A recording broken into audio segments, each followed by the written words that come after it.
Ryder is from the International Labor Organization, and he is joining me now from Geneva. And Guy, first of all, appreciate your time. Thanks for being here. Are the reports, you just saw our report from Charles Stratford, are the reports that you're getting from people on the ground there in Bahrain, are they consistent with what we are reporting? Yes, generally they are consistent. We were in Bahrain at the end of April, able to speak with many of the people involved. We would, I think, the information we got would put the number of dismissals rather higher than you've indicated. Our information is it's something over 2,000. The trade unions in Bahrain have actually got a list of names and companies which goes over 1,300 today. So yes. Apart from that, I think the scene is very much as you've reported it. Well, Mr. Ryder, I ask because we've been working really hard, and Charles has really been putting in the legwork to try to get some reaction from the government. Let me read you the best that we have at this point, and it's from the head of the civil service, who says, up to now, no one has been dismissed for disciplinary reasons. Will you respond to that, please? Yes, the discourse of the government is that it has had, in fact, no role whatsoever in the dismissal of workers, that dismissals have taken place by decision of companies and in accordance with labour legislation prevailing in Bahrain. So the government has very much a hands-off discourse on this matter. So when you've taken version, this... No, I'm sorry, continue. Yeah, that version is contradicted by the trade unions in Bahrain, who say that employers, in fact, have been subjected to political pressure to dismiss people who the government perceives as having been active in the protest movement. So there's a clear contradiction in that matter.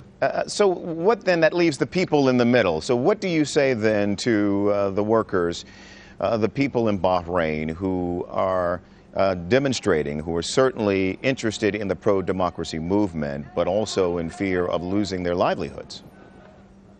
Well, I think there's 2 points to be made here.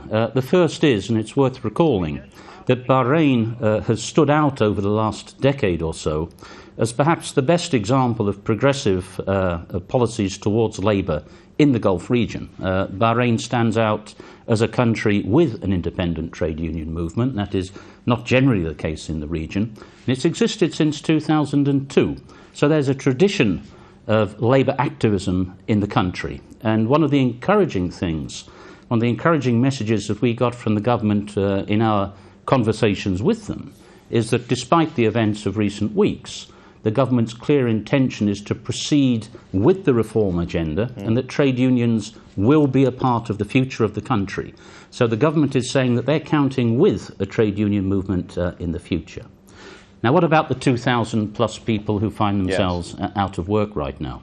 The ILO is doing whatever it can with the government and also with the other social partners to try to find a way forward so that people can return to their jobs. And the government recently announced an important initiative, which was the establishment of a joint committee headed by the Minister of Labour, with whom we've been talking, to review all dismissals.